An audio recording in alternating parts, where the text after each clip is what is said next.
Olá!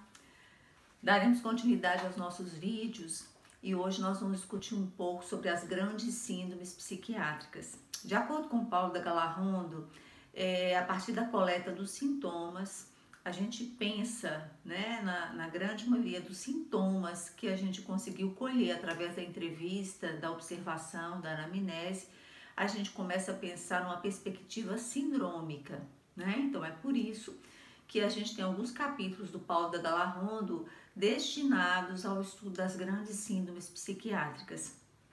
Elas iniciam com as grandes síndromes neuróticas, né? O construto neurótico, neurose, é um construto que a gente não tem no DSM, mas a gente tem na CID-10, e na CID-10 engloba todos os pacientes que têm sintomas ansiosos, fóbicos, obsessivos compulsivos, histriônicos, hipocondríacos. Esses sintomas, então, levaria a gente a pensar em síndromes neuróticas, que pela CID-10 estão incluídos, classificados em F de 40 a 48, né? Então seria esse intervalo aí de F40 a 48. Como eu já falei com vocês, a gente não vai decorar a CID-10 de imediato, isso vai ser com a prática, então eu não vou me ater à classificação individual de cada uma das síndromes neuróticas, não um número, né? A gente só tem que saber que as síndromes neuróticas, elas se enquadram então de F40 a F48. Inicialmente a gente vai ver as síndromes ansiosas. A ansiedade a gente poderia dividi-la em duas grandes síndromes, em duas grandes nosologias. A primeira delas, a TAG, que é o transtorno de ansiedade generalizada, e a segunda, o pânico, né? Ambas classificam-se dentro das síndromes ansiosas. A TAG, que já é o transtorno de ansiedade generalizado, é um transtorno contínuo, constante, persistente, que dura meses, anos, e o paciente tem tanto sintomas mentais como sintomas físicos, né? Os sintomas mentais seriam uma inquietação, insônia, dificuldade de concentração, os pacientes queixam de uma cabeça ruim, cabeça tumultuada, né, com muita coisa, assim, um pouco acelerada, os pensamentos vão e voltam, e uma inquietação de fato mental, como se alguma coisa fosse acontecer de imediato, né? O ansioso é esse que fica naquela angústia em relação a algo que vai acontecer. Já o pânico é uma coisa mais abrupta, né? O pânico ele é mais pontual.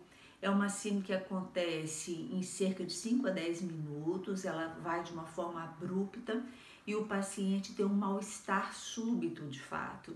Ele tem taquicardia, dispneia, uma sensação que vai ter um ataque cardíaco, as mãos tremem muito, suam, né? Ele fica suando e ele chega pra gente falando: eu vou morrer, eu vou ter um ataque cardíaco, né? Então, o pânico, ele é uma exacerbação da TAG em alguns momentos pontuais. A síndrome de ansiedade, como todas as síndromes da neurose, elas se centram na questão da angústia, né? A gente vai ver que um elemento central da neurose é a angústia.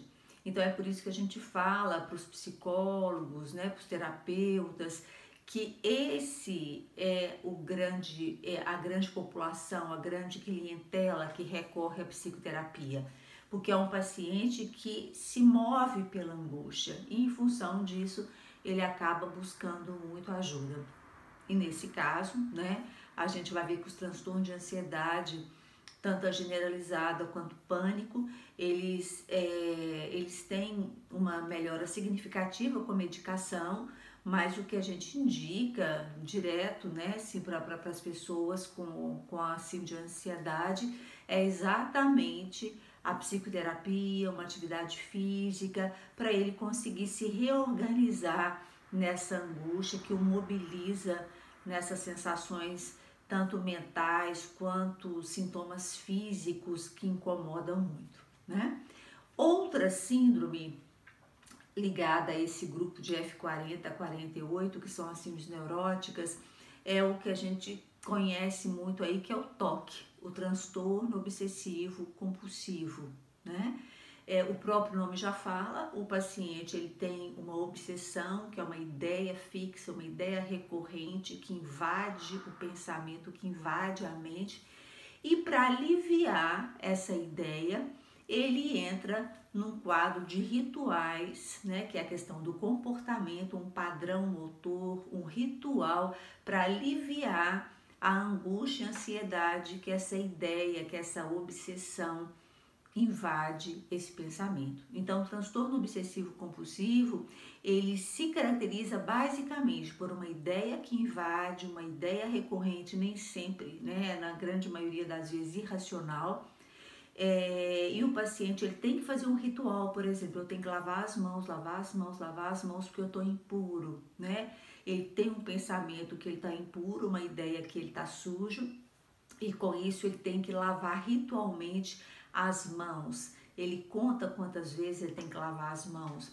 E a gente vê alguns transtornos obsessivos compulsivos de pessoas que não conseguem sair de casa, por exemplo, porque ele tem uma ideia recorrente que ele vai ser assaltado, que a casa vai ser invadida, então ele tranca a porta e vai ao portão. Quando ele chega no portão, ele fala: eu não tranquei a porta, eu vou ser roubado, vai entrar alguém na minha casa. Aí ele volta, ele confere várias vezes se fechou de fato a porta, e ele vai ao portão e ele volta, e a gente vê alguns pacientes graves de transtorno obsessivo compulsivo que não conseguem ter uma rotina normal, não conseguem sair de casa por causa dos rituais, não conseguem ter uma vida diária produtiva em função dos rituais. Então, nesses casos que a ideia e o comportamento ritualístico interfere na vida diária desse paciente, ele precisa de ajuda, ele precisa de terapia, ele precisa de medicação e algumas vezes, inclusive, de internação no CAPS. Nós já tivemos alguns pacientes gravíssimos de transtorno obsessivo compulsivo que os rituais impossibilitavam essa pessoa de ter uma vida diária, de uma vida produtiva, normal e regular. A gente tem as fobias, que também faz parte desse grupo. A fobia nada mais é do que medo, né? Só que é um medo exagerado. A gente tem alguns tipos de fobia, por exemplo, fobia simples. Um paciente tem medo de barata e ao ver essa barata ele entra numa crise de ansiedade e tem sensações corporais importantes como taquicardia, dispneia, e ele sabe da irracionalidade, ele tem noção que é ridículo, que não tem lógica ele passar tão mal em função de uma simples barata, de um inseto, né? Isso seria a fobia simples. Alguns pacientes que têm medo de alguns insetos, por exemplo. A gente tem as agorafobia, fobia social, claustrofobia, todas elas um medo recorrente, forte, de lugares fechados, de lugares abertos, mas o que a gente vê recorrentemente são as fobias sociais. O paciente tem medo de se expor, ele tem medo de ser ridicularizado em público, ele tem medo do olhar alheio, que as pessoas podem estar julgando, né? E as fobias, elas também, como eu falei no início, elas geram essa angústia e né, uma clientela bem interessante, bem específica, que tem uma resolutividade muito boa em psicoterapia. Outros quadros das síndromes neuróticas que a gente tem é a histeria, os sintomas histriônicos, que é aquele paciente manipulador, teatral, é um paciente que, para obter ganhos, né, secundários, ele acaba manipulando e forjando situações. E aí a gente vai ver que os quadros histriônicos, muitas vezes, eles se confundem. A gente tem algumas crises que a gente vai ver conversivas, que a gente tem que, todo profissional da saúde mental, ele tem que saber claramente diferenciar o que é uma crise conversiva de uma crise convulsiva. O paciente histérico, muitas vezes, ele simula estar passando mal, ele simula um ataque epilético, né? E aí a gente vai ver que, na verdade, ele está manipulando de uma forma teatral para chamar a atenção. O que a gente observa nos profissionais da saúde mental é uma certa resistência, um certo preconceito e uma dificuldade de manejo terapêutico mesmo com os histéricos. Eles são pessoas extremamente difíceis da gente lidar porque ele tem ganhos secundários nesse lugar que ele ocupa, daquele que é o doente, daquele que é o coitado, daquele que tem que chamar a atenção de todos o tempo todo. Ele não consegue se haver com essa situação e ele acaba repetindo várias vezes esse comportamento manipulador. Mas é um paciente que, quando se interessa, porque ele tem que querer, ele também se beneficia muito com a psicoterapia, mas ele tem que querer sair desse lugar de manipulação. Então é um paciente difícil porque ele mente, ele simula, ele manipula e aí fica difícil da gente lidar. Mas aí a gente tem os sintomas histriônicos e a gente tem os sintomas também, as síndromes hipocondríacas, que é aquele paciente que também quer chamar a atenção, mas ele remete essa chamada de atenção para o corpo. É aquele que está sempre doente, é aquele que requer atenção médica o tempo todo, que solicita a família que o leve o tempo todo a um hospital, uma clínica, porque ele está passando mal, porque ele tem alguma coisa séria. E normalmente os hipocondríacos, eles cismam com doenças mais sérias, né? São coisas mais dramáticas mesmo, que é exatamente para ele ocupar esse lugar de coitado. Então a gente vai ver que nessas síndromes neuróticas, a gente vai ter então os sintomas ansiosos, os sintomas fóbicos, os sintomas obsessivos compulsivos, os sintomas histriônicos e hipocondríacos. Seriam essas as categorias de sintomas que a gente vai observar e que vai nos ajudar a classificá-los em síndromes ansiosas, que pode ser a TAG, o transtorno de ansiedade generalizada, ou o pânico, como eu já disse, vai diferenciar muito em relação à intensidade da crise.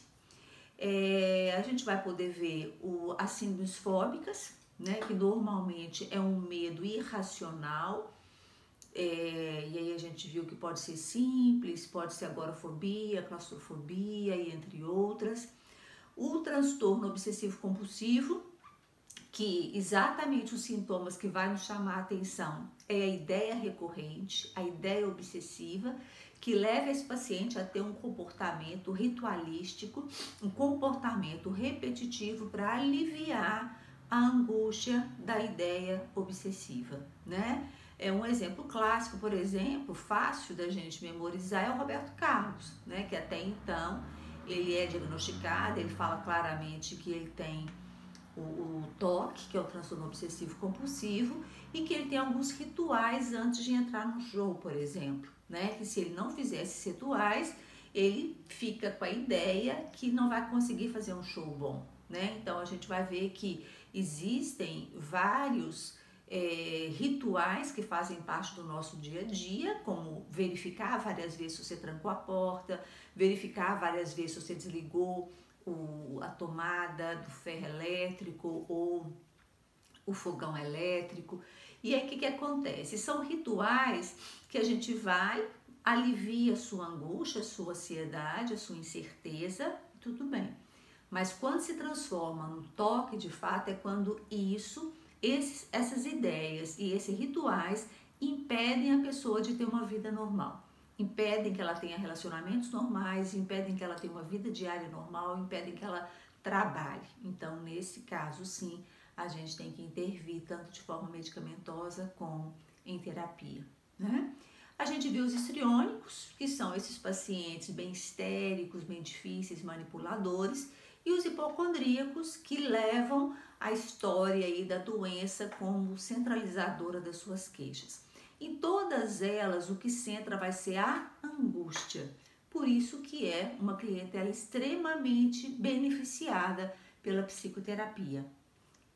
Muito obrigada, era essa o primeiro vídeo em relação às grandes síndromes, isso já está no portal, e no próximo vídeo a gente continua na sequência aí do Paulo da Galarronda, estudando as grandes síndromes psiquiátricas.